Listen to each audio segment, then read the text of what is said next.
I either continue doing what I've done for the last 9 years and knowing that I could continue doing this for the next 20, or I take the 84% pay cut to follow a passion and do something that I love.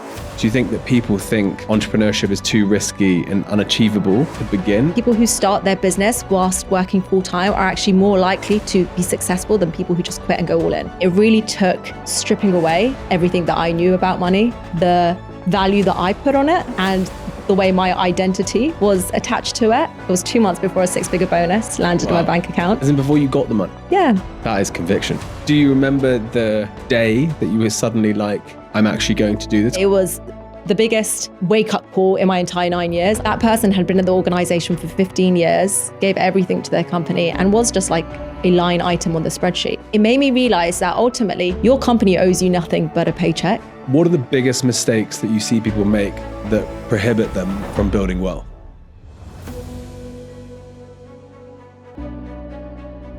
So Nischa, welcome to Wake Up. Thanks for coming on. Thank you. Great to be here. Very excited. So today I want to talk about how people can get a better understanding of their own money, get a better understanding of how they can put their salary to use better, what escaping the 9 to 5 looks like. But before we do that, I'd love to hear a little bit about you, because your journey is amazing. I'm obviously built this incredible channel these days, but I would love to hear the story of how you effectively left what in many people's sort of, ideal world is like their dream job, a job making $300,000 a year. I mean, presumably you're working incredibly hard, but I'd love to hear the journey from leaving that job to where you are now, because it's been amazing to watch. Yeah. So I was in banking for 9 years. And in that 9-year career, I also did my ACA qualification. So I'm also a chartered accountant by training.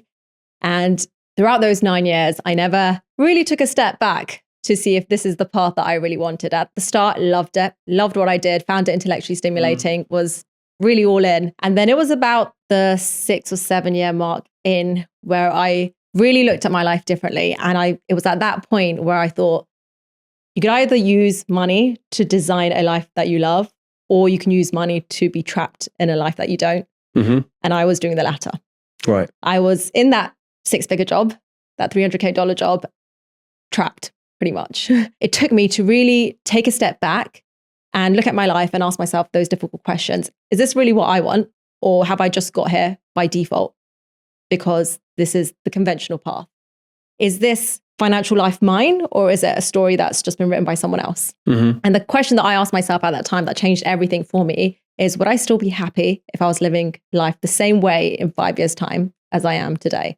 And the way you think of money pretty much defines your answer to all of those questions. Mm-hmm. And for me, it really took stripping away everything that I knew about money, the value that I put on it, and the way my identity was attached to it. And when you do that, it's so much easier to walk away from a 6-figure job. It was 2 months before a 6-figure bonus landed in my bank account. As in before you got the money? Yeah. It was a 6-figure bonus. I was due to be paid in 2 months. Wow. It was guaranteed. That is conviction. And at that point where I thought, I either continue doing what I've done for the last 9 years and knowing that I could continue doing this for the next 20, or I take what at the time was the 84% pay cut to follow a passion and do something that I love. And I have not looked back. Incredible. And so do you remember the day that you were suddenly like, I'm actually going to do this? Because I know so many people who dream about it and talk about it and think about it. And, on my channels, I get a lot of people asking entrepreneur questions and business questions. But do you remember the actual day that you were like, okay, we're definitely leaving? Yeah. There was one moment that pops up straight away as you say that. Yeah. And it was the start of the journey. And I remember the day very clearly. It was a random Tuesday and it was around 7, 8 p.m. And I was working in the office, and next to me was my mentor, who was also on my team. Mm-hmm. And they pretty much took me under the wing when I started the bank. I started at the bank 7 to 8 months ago. Told me everything I need to know about the product, answered all my questions, told me about the office politics, who I need to be on the good side of, who I should not even spend time with, introduced me to everyone. And it was that evening where we both got pulled into a meeting room at the same time. At the same time that she got told that she's lost her job, I was told that I'm getting promoted and I'm taking on her role. And that should have been a celebratory moment, but it was the biggest wake up call in my entire 9 years. I really took a step back and I was so disappointed and like hurt at that situation. And for me, it made me realize that ultimately your company owes you nothing but a paycheck. Mm-hmm. That person had been in the organization for 15 years, gave everything to their company and was just like a line item on the spreadsheet. And it's okay to do that as long as you're aware that trading your time for money is a fragile arrangement, especially when someone else is in control of your time. And it was that moment where I thought, I'm going to take back control and I want to do something where I'm in full control of my financial life. But the next question is, what do I do? Because I knew I've spent 9 years working for corporates, financial institutions, sovereigns, making them build wealth and get richer. But it wasn't aligned to what I wanted to do. I really, for ages, wanted to be like, I want to add value in a way that I can, that helps individuals. And there was that point where I'm like, well, what do I do? And then I went on a journey to actually figure out what this thing is that I needed to follow. And I've seen you say this before, and I know it's true. Like, there is a massive percentage of people, I mean, depending what you believe, 90% of people in their corporate job would say that they don't like it or they don't enjoy it, or, you know, it's an uncomfortable situation for them. And a lot of them would say they hate it. But why do most people stay in a job? The majority of people stay in a job that they hate because of loss aversion. And it's a fascinating concept, which is that the pain of losing is twice as powerful as the pleasure of gaining. So say if you found 20 pounds on the floor, you'd be really, really happy. You'd be excited you found 20 pounds. But if you lost 20 pounds, that pain is so much greater. You'd be kicking yourself. You'd be thinking about it for so much longer. And so these people who I speak to and who you speak to who say, yeah, I hate my job. I don't enjoy it. On the other side, they're like, yeah, I go in on a Monday morning because I know what kind of miserable to expect. If I leave to do something else, I don't know if that's going to be the right thing to do or not. And so for people in that place, I always say, don't wait till it gets so bad that you have to make a big leap.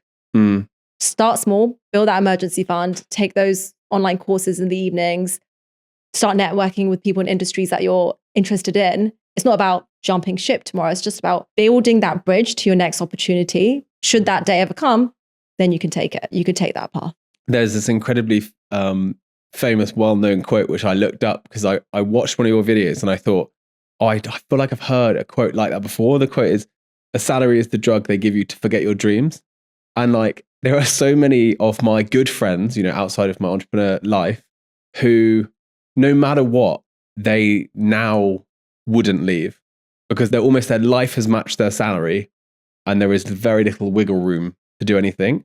And so I suppose my question to you is like, do you think that people think entrepreneurship is too risky and unachievable to begin? Because I quite like the way you talk about it. You sort of talk about it as you don't just jump ship and do it. It's almost like a staged path that you can take.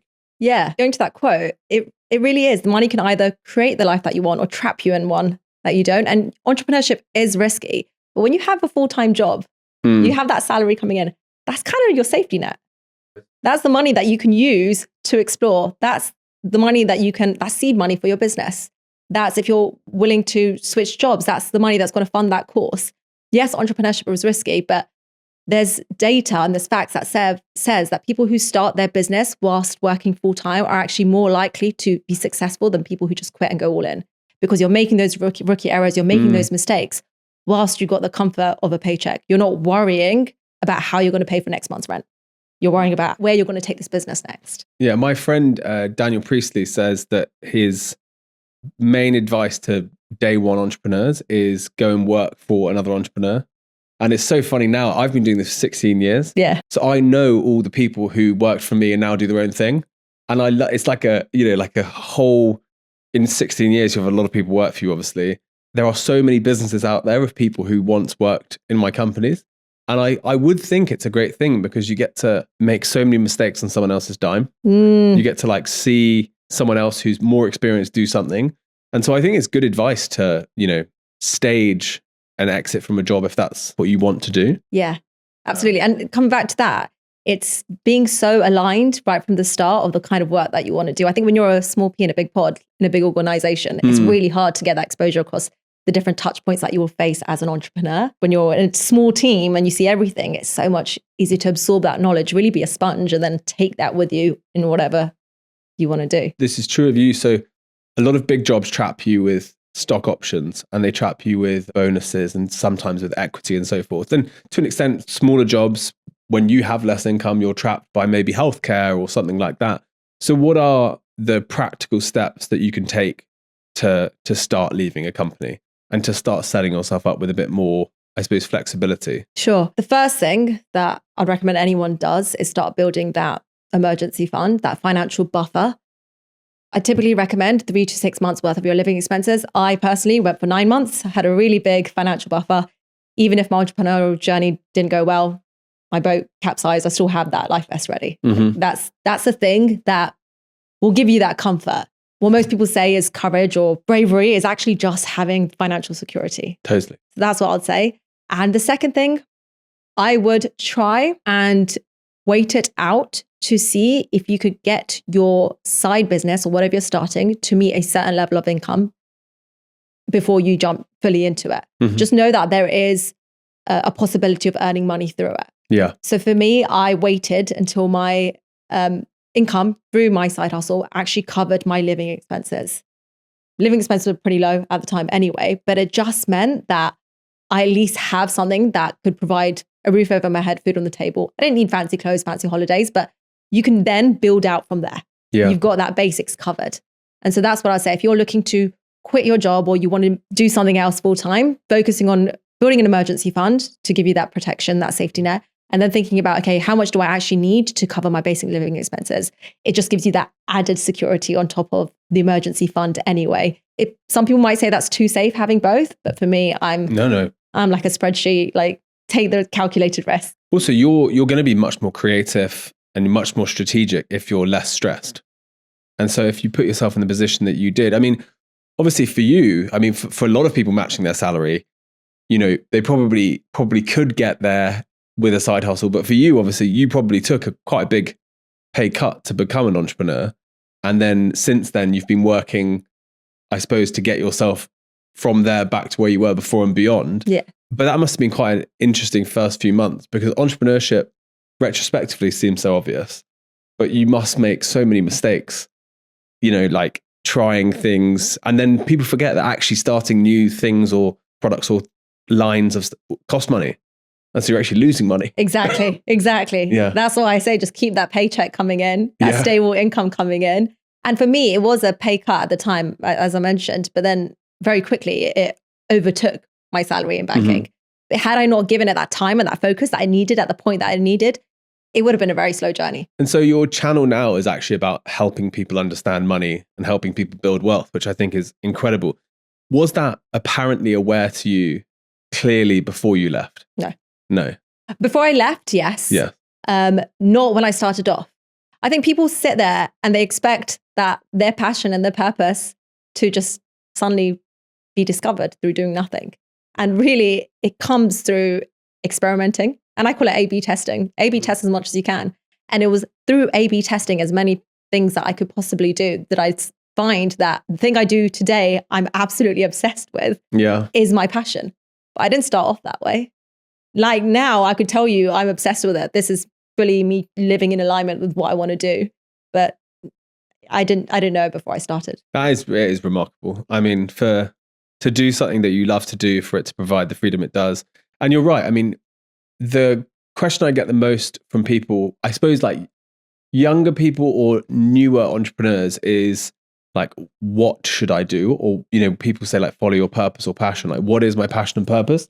And actually, you don't need to know that day one. Like that stuff does just reveal itself through action. Yeah, exactly. And I think that's why a lot of people actually feel trapped in their job, because they think that there's no clear plan B.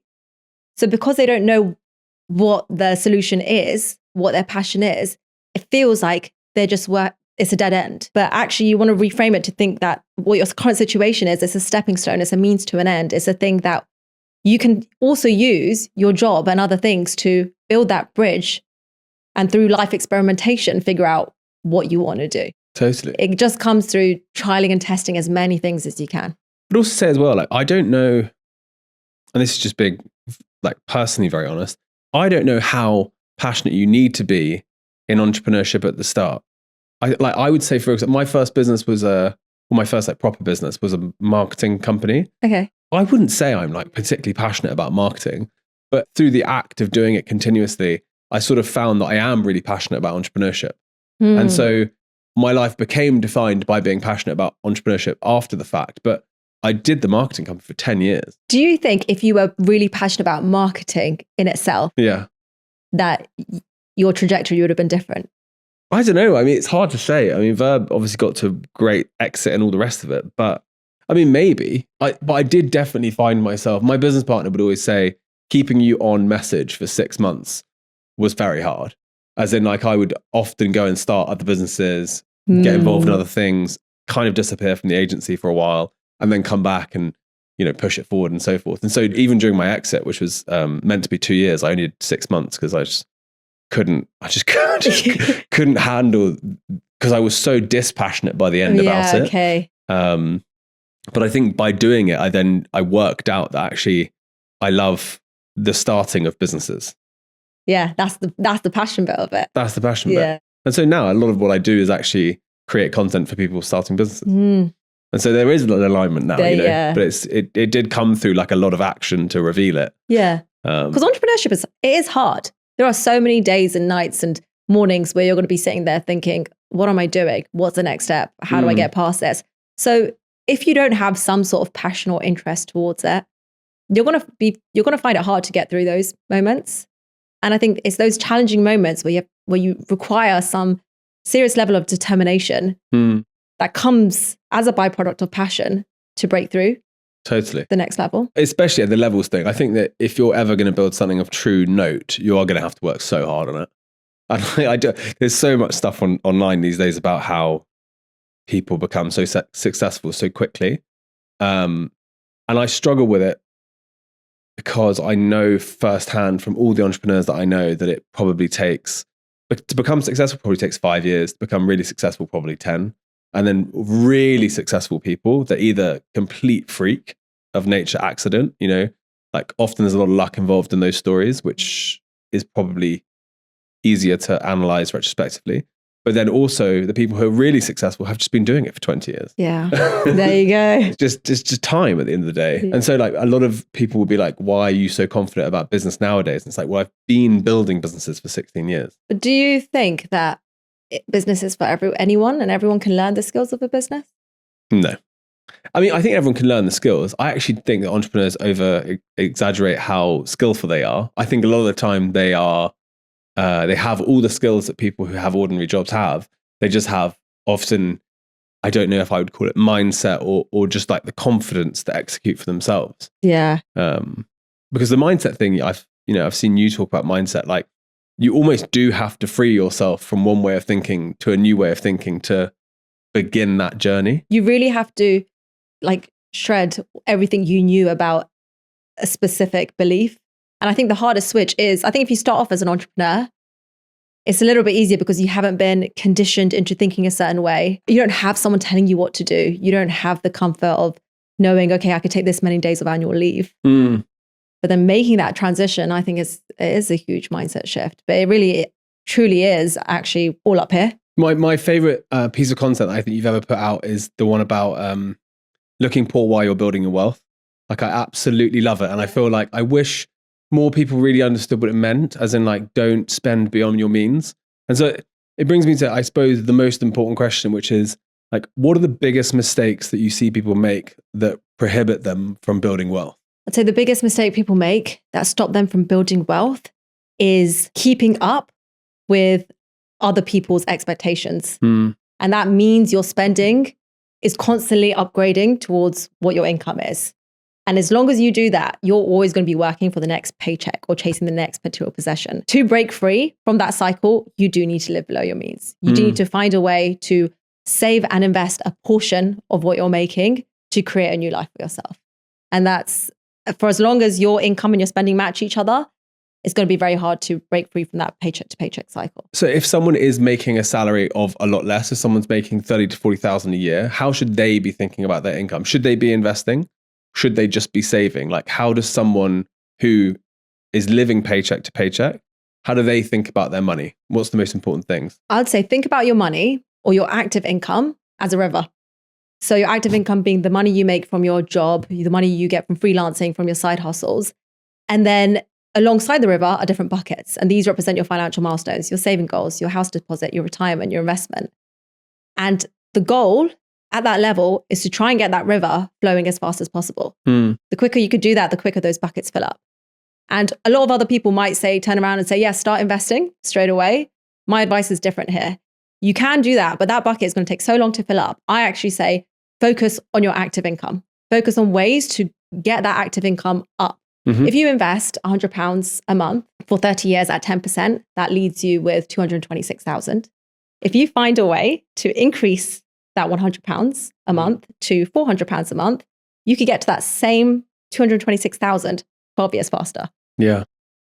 That's the active income. Focus on getting those high demand skills, switching jobs to get that pay rise, asking for a pay rise at your existing company.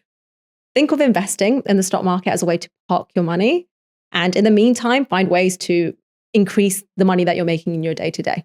Eventually, over time, you will find that once you keep investing, your investing income will actually make up more than your active income. But if you're at that level and you're starting out, that's the river that you want to focus on. I definitely like the idea of like parking your money in a like easy to use savings or investment account. But also at the same time, I remember seeing all this content about how to save and how to cut my expenses, which I felt like I was already doing. So the only thing on my mind was like, I have to up the amount I make. So I was sort of doing side hustles and consultancy while running my business. And so I was almost side hustling while running my own business to pay myself. But I think that for a lot of people, the easiest way is either promotion or move job. And I think most places moving job will deliver you the better outcome. Yeah. I've definitely found this. I've switched jobs a couple of times in my 9 years. And every time I've switched jobs, I've got about 20, 25%, one time even a 30% pay rise. Wow. Staying at the same company, harder to do. But if you're getting promoted, then it's worth staying out. But if you're not getting promoted or you're not getting a pay rise, then it's time to... I will say that a lot on my channels, and a lot of entrepreneurs will be like, oh, it's like so unfair to paint the business like that. But if the business can't afford to be giving people pay rises, then you can't blame the people for wanting to leave. Like, because unless they own equity, they don't owe you anything. No, that's it. It goes two ways, It right? 100% goes two ways. And so, there's that classic thing that entrepreneurs say where they're always like, I wish my team worked as hard as me. And it's like, well, give them the equity. Yeah. Maybe they will. Yeah. Find a way to reward them in a way that they do. So what's the one thing that people get wrong about budgeting? Is it that they think that they have more than they do? Is it that they assign money to the wrong areas? I think the biggest mistake that people make with budgeting is that they focus on the wrong part of the 80-20 rule. So the 80-20 rule is Pareto's principle, where 20% of your actions drive 80% of your results. But with budgeting, most people focus on the 80% of the work that drives 20% of the results. And what I mean by this is they focus on the cutting down the costs, cutting the coupon codes, cutting the lattes, stopping the Netflix subscription. And sure, there's a time and place for that, but it's not really going to move the needle. If you're thinking at the end of the month, where is my money going? You're likely missing the 80%. And ONS data backs this. The three biggest expenses in people's lives are their housing, transportation, and then food. So those are the three that you really want to try and find ways to cut them. Finding a way to not cut them, but bring them down, finding a way to reduce your costs in these three areas will save you hundreds, if not thousands of pounds that you would spend months, if not years, trying to cut back on if you just cut back on lattes and Netflix subscription. So just asking yourself the right question is, do I need to focus on the 20%, or is this the time where I focus on the 80% that will bring the biggest results, and really seeing the wood from the trees? And what do you think about now? Everything we buy nowadays, if we wanted to, we could buy it on debt at the checkout. I feel like there's something I feel like that's such a bad thing to bring people up on. I'm not going to name like company names, but I feel like if you're at the checkout and you can finance something immediately, I'm not sure what I feel about that. If you can't pay for that thing outright in cash, you shouldn't be using debt to buy it. And exception is education and property. But if you have that money available, then sure, use the credit cards to get the points, to get the rewards. But if you don't have that money to transfer immediately, then you shouldn't be buying it. That's how I see it. So for someone out there who's thinking about credit card, good to have because you can benefit loads from the points, but don't be buying things that you couldn't otherwise afford. Yeah, or making sure you're paying off that credit card every month in full on time. That is it. The moment you don't pay it off, that interest that is going to hit you, 18, brutal. 20 hours, it completely outweighs all the rewards and the benefits and the bonuses that credit card's going to get you. Don't bother. I mean, the smart consumer, I always think one of the real benefits of a credit card, I was terrified of them until my wife was like, no, it makes total sense. You can just set up all these like auto sends and stuff, you know. So we just use the BA Amex and pretty much everything in the business will go through it now. And then the business just auto pays it back and the benefit is huge. But I do remember once being like, looking at it being like, it's like 18, 20% on anything. Yeah. And you think to yourself, well, it's just not worth any free flight points ever for that amount. No, it completely outweighs it. You've got to be paying that off. And yeah, like you said, the automation, doing that routine makes it worthwhile. When we're thinking about some of the bigger purchases that we make in life, I know one of the things that I find a sort of personal bugbear is cars. I feel like for me, I actually didn't have a car until I was 29. I'm 34 now. And then I bought a car off my girlfriend's grandma for £600, which is a Honda Jazz. And I had that until 6 months ago. And I got a Tesla because you can buy a Tesla on a government scheme where it comes off your corp tax, etc. So I've never paid any money on cars because one of the things I saw when I was younger was that people are buying cars in the most inefficient way possible. And it's just brutal. So like for you, when you're advising people, like what is the best way to think about buying a car? The best way to buy a car is to just buy it outright. And I actually recommend a second-hand car. 3 to 5 years is the sweet spot.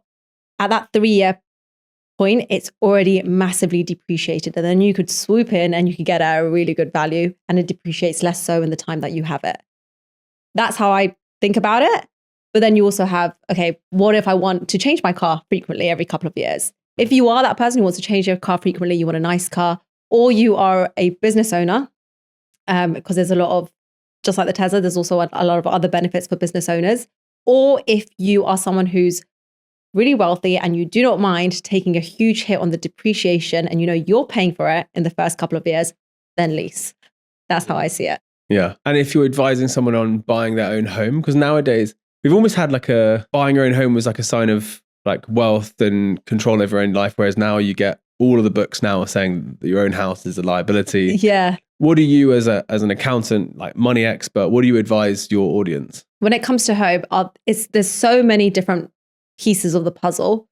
But generally, I recommend if you are staying in that home for more than 7 years, if you are comfortable with the mortgage payments, not just the mortgage payments, but the maintenance, all the other costs that come with running a home.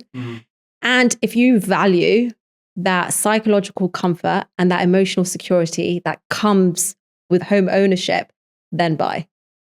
But on the other hand, if you are someone who wants flexibility, you're going to be going to Malta, to Portugal, to wherever in the world. Or if you think you can make more on your money by investing it somewhere else where there'll be a higher rate of return than you can get from the appreciation of your house in that same period, then rent.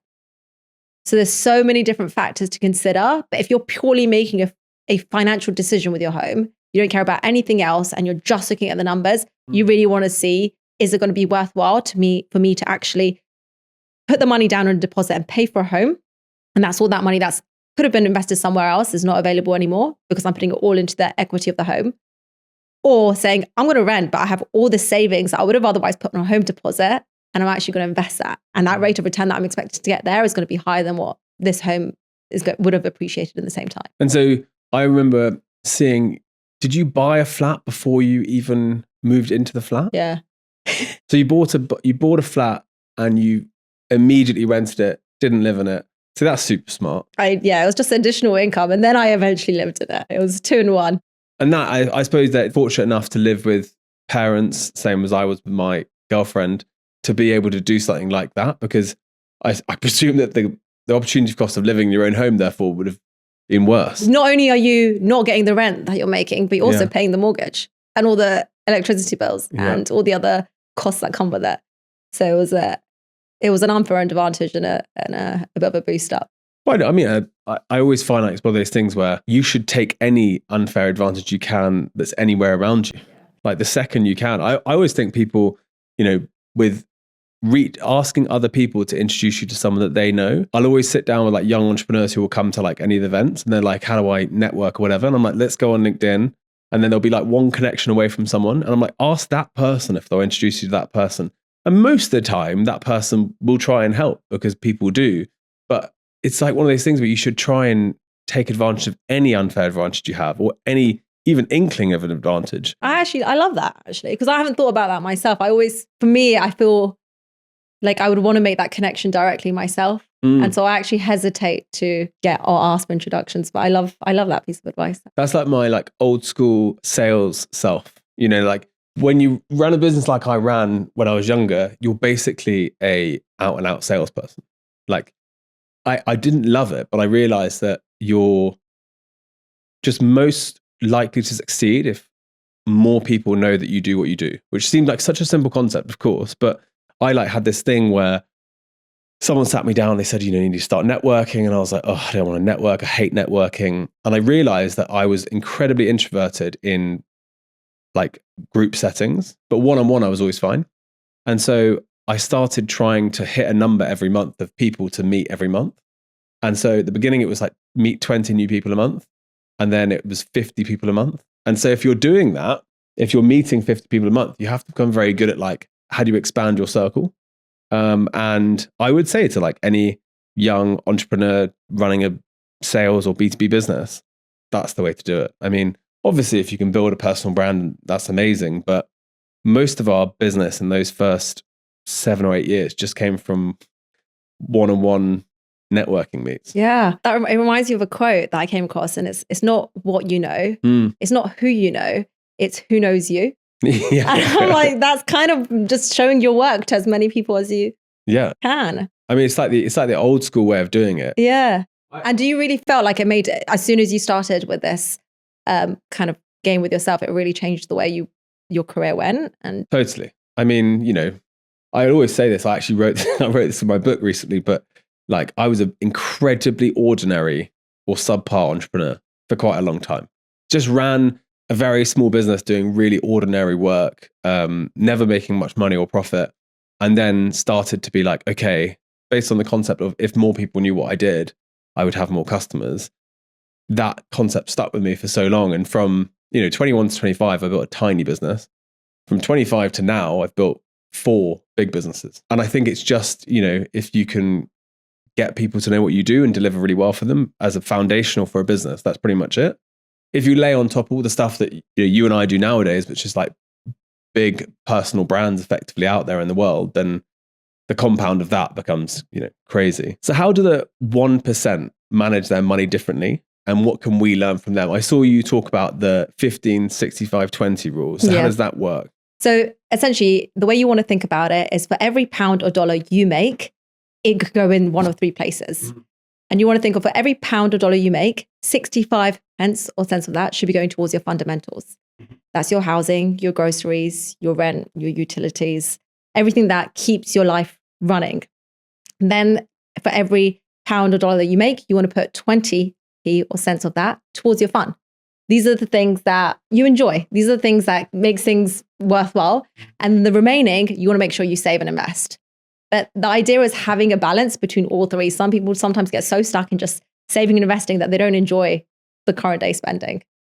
Sometimes you get so stuck in just spending today that you don't invest for the future. And it really comes down to that level of fundamental basics to prioritize future with your spending today. So how did you save your first 100,000? Saving the first 100,000 is probably the hardest thing to do. And it's the hardest path to get to. But after that, everything else gets a lot easier. And I put my hands up and say I wasn't I had an unfair advantage of a pretty high salary. I started in banking straight away at the age of 21. So I had that, but I also had the discipline of living well below my means. And by that, I meant living with my parents until I was 25. Not everyone has that. But also always being disciplined and making sure I wasn't upgrading my lifestyle at every income bracket. So every time there was an increase or a pay rise, I'd make sure that I was always saving a bit away or putting it into something that would generate returns for me. Hardest to get to that 100,000, but well worth it. What's the worst money habit to stop people reaching their wealth goals? Not understanding what money means to them. I think so many people are so tied up with what society thinks money should mean that they don't actually take a step back to say, what do I want? What does wealth mean for me? What does my life goals look like? And then how do I align money to get there?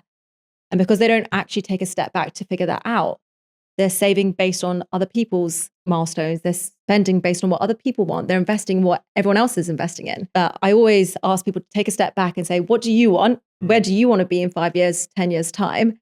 And is the way you're spending aligned to that? My two favorite things that I've ever watched of yours, actually, just thinking about that, is you did a video on looking poor while building wealth. Yeah. And I was like, speaks so much to me. And then the other one was about the fact that every time that you get your pay, you should like predetermine an amount that you pay out beforehand. And I was thinking back, like when I was in my 20s, I did those things. Like I lived super within my means. Yeah. And it's like you said, like, if you can live with your parents, it's a bit annoying. Yeah, of course. I love you, mum. Is it worth it? Yeah, if she watches, you know. But if you can, like, you definitely should. Yeah. Utilize the advantages that you have. I think different people have different advantages, and it's about creatively thinking, how can you, even if it is moving out or renting out or getting a mortgage at an early age, thinking about how you could still reduce that. Maybe it's renting out a spare room or sharing the cost with someone else. There's always creative ways to actually live below the cost that you're currently paying. And so for someone starting from, you know, close to zero, what is the one like habit they can take on that will help them build wealth? I say that the number one thing you should do is pay yourself first.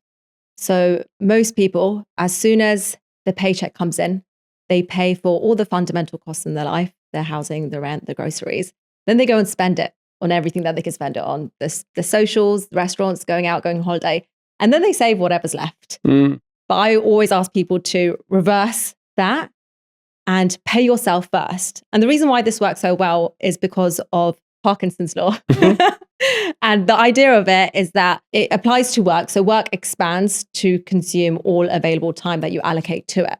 So if you want to finish a project in 2 days, or if you want to finish it in 2 months, it's going to pretty much take that amount of time. You're going to find a way to consume all available time. The same goes with spending. Your spending will expand to consume all available bank balance. The moment that you pay yourself first, you take out a portion of that paycheck as soon as it's come in, after you've paid your must-haves, you won't even know that that money's there, and you find a way to live on the rest. And so what should people focus on? Should they focus on saving or investing first? When it comes to where you should allocate your money as soon as it comes in, there's a priority checklist that I recommend. And typically you want to stay on each level before you move on to the next one. You start off with, you want to think about saving, and you want to save 1 month's worth of your living expenses. Right. Start off there. Is that actually mathematically optimal? No, but it's the psychological comfort. You're probably going to make more from that money putting it somewhere else. But the idea of just having that 1 month's living expenses saved away for a rainy day or for anything that happens, that's priceless. You cannot put a price on psychological comfort. Once you've done that, then move on to your high interest rate debt. So I say high interest, anything above 8%, because you could earn more than that in the stock market. So anything above high interest rate debt, then, or that's the amount that you earn on the stock market. So anything above that, pay it off. You're going to save more money if you pay that off than if you do anything else with it. Stay on that until you've paid off all your high interest rate debt. Then think about retirement, putting that money into your retirement plan. In the UK, you're automatically enrolled into your workplace pension. Max that out until you fully get all the free money that's available to you from your employer. Once you've done that, so you've already started investing, you've got your savings, your months, now you've started the investing part. Then I'll say now you focus on building your 3 to 6 month emergency fund. And that's 3 to 6 months worth of your living expenses. This typically takes a long while for people to get to. That's not easy to save up 3 to 6 months of living expenses. So I try to say, as you build that up, also start putting money in towards investing on the side as well. Start small. And then after that, the way you design your life is completely up to you, what you want to do with your money. I saw or listened to a clip you said the other day, and it was like, you had used Invisalign, and so as a result, you invested in Invisalign. And I only remember because I'm doing Invisalign now. Yeah. And so, and only because I saw in the first few weeks or months or whatever, you see your teeth like radically change. Yeah, and you're like, crazy. holy shit, it's the best product ever. Yeah. And most people don't notice. And so I quite like that as a tip for investing, because if you know that the product is so good, like you don't have to be that smart. You can either put your money into like tracker funds, or if you think a product is so great and you, for example, I don't know when you did it, but I've done it recently. So the company's like massive. Yeah. But there are so many examples of me using products and being like, I wonder if I could invest in that, because I think that's how you can outplay people who are just spreadsheet focused. There's a book called The Dundo Investor, which is great for the basics. It's one of the first books I read, and it made me think of when I'm a consumer to actually think of that product as a business owner. And I read that around the same time that I bought into the stocks of Invisalign. I was a customer and I thought, this is amazing. I did a little bit of research. Obviously, I analyzed competitors. I didn't see anyone coming through at any time. And I went in at a really good time. And that was great. But typically, I do recommend a very small portion of your overall investment portfolio towards individual stocks.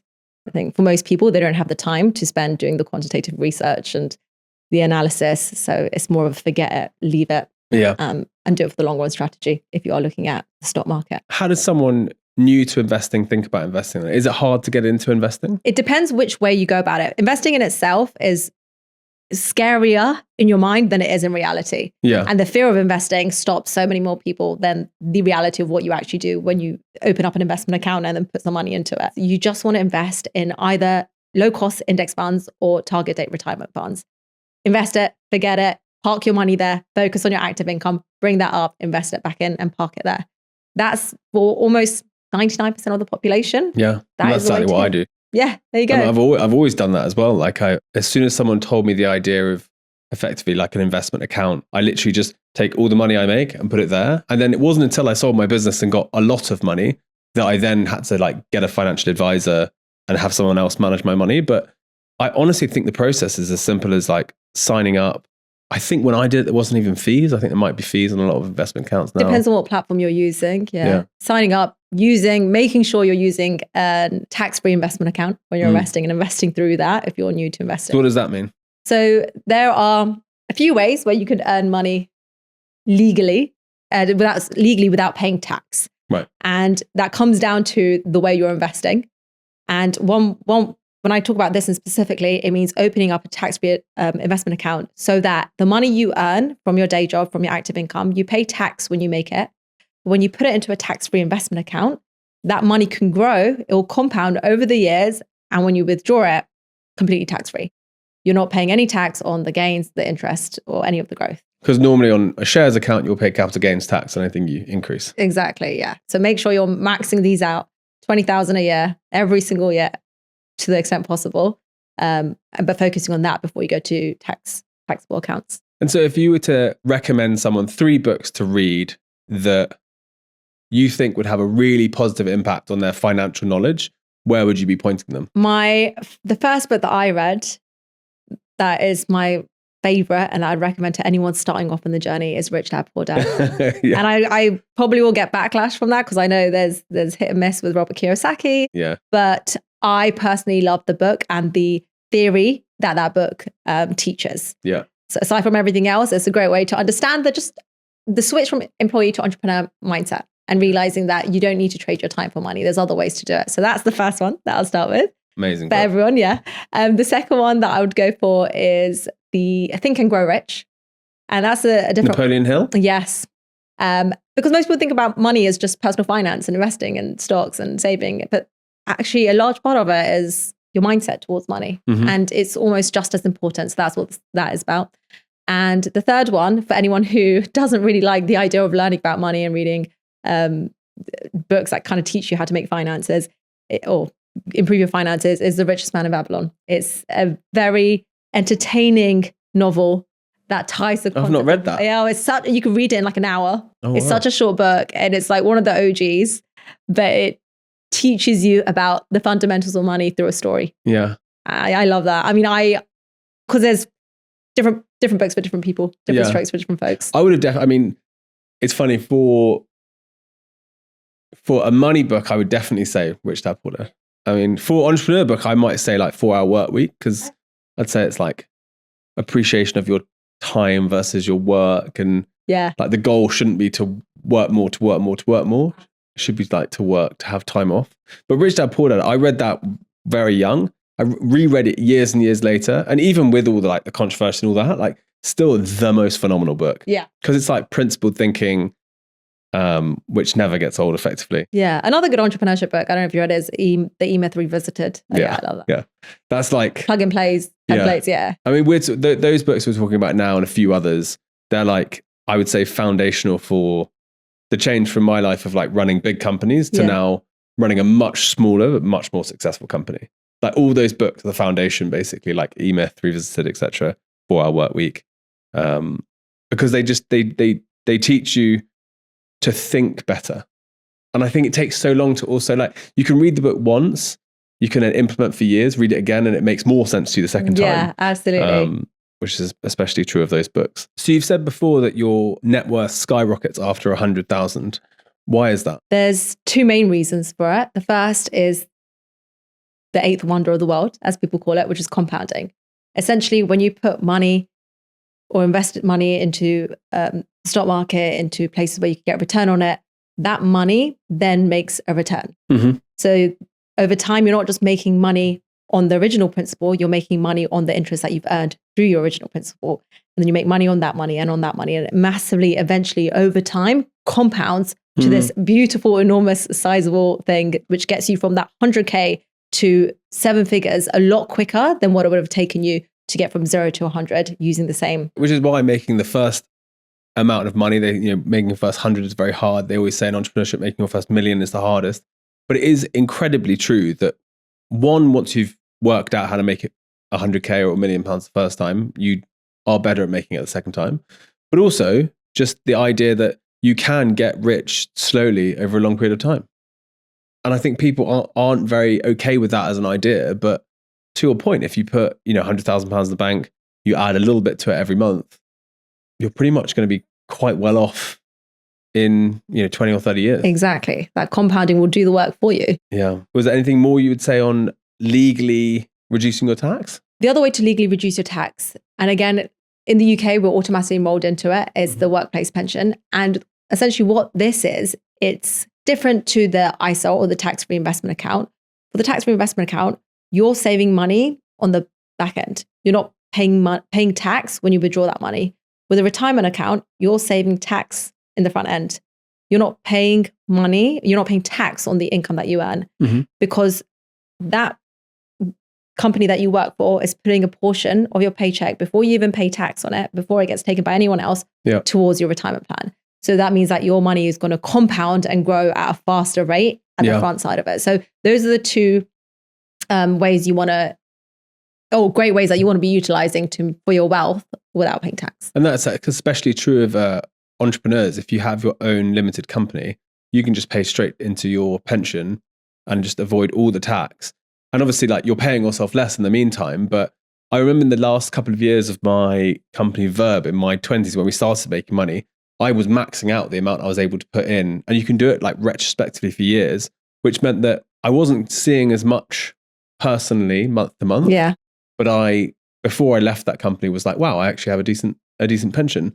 And obviously paid no tax on any of that. So there are legal ways to do it. So Nischa, you have completely redesigned your life, over this period of time, which is incredible. So what does life and business look like now? The life and business is very, very different to 2.5 years ago. Sometimes I've got to pinch myself to really understand. On this day, a couple of years ago, I was in my office in Liverpool Street, crunching numbers. And now I get to do what I absolutely love day in and day out, which is ultimately the fundamental is helping people take control of their personal finance. And as a result, take control of their lives. Because we don't realize that money touches every single point in our life. Whatever you want to do, whatever you want to change, money plays a fundamental part in getting there. And that's what the business is essentially designed around. It's started off just as a YouTube channel and creating all the content for people to get to grips with their basics and their personal finance. And then as more and more people have asked for more, I've got different things that I've branched off from there. I'm on different social content. I'm on Instagram, LinkedIn, not so much on LinkedIn, but YouTube, TikTok, and then have courses. So budgeting course, investing course, and recently just launched a community. Oh, amazing. Which is, that's where my blood, sweat and tears is going at the moment. Yeah. Absolutely love it. And it's everything that you need to know about the different areas of your financial life, whether it's how to start a side business, how to invest, how to budget.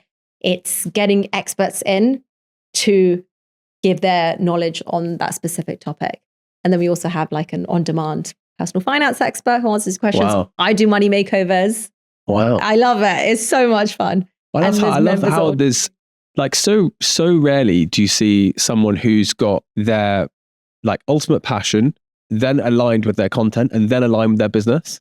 It's quite amazing because is it 2.5 years ago? 2 years ago today, I was still in the office. That is unbelievable. Yeah.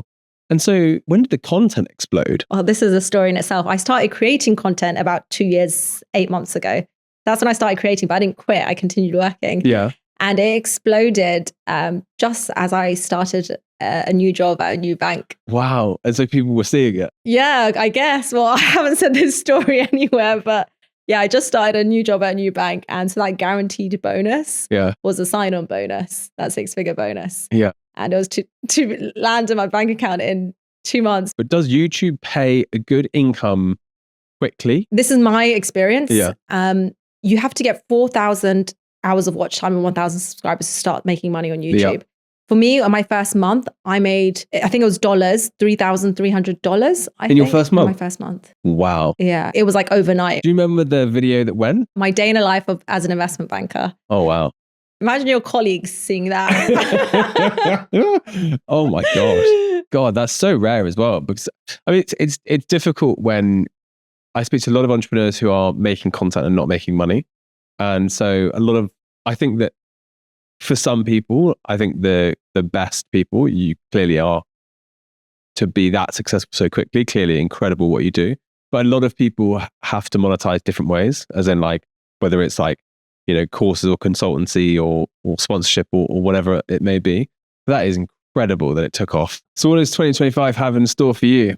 So main focus, community, growing the channel. Yeah, community, growing the channel. I think just ultimately finding more and more ways that I can do whatever the business's mission is. And that is to help people take control of their personal finances and ultimately their lives, and really go and make this something that as many people as possible can understand and learn from. Amazing. Well, thanks so much for coming on. Thank you so much for having me. I really enjoyed this conversation, Chris. Cheers. Great.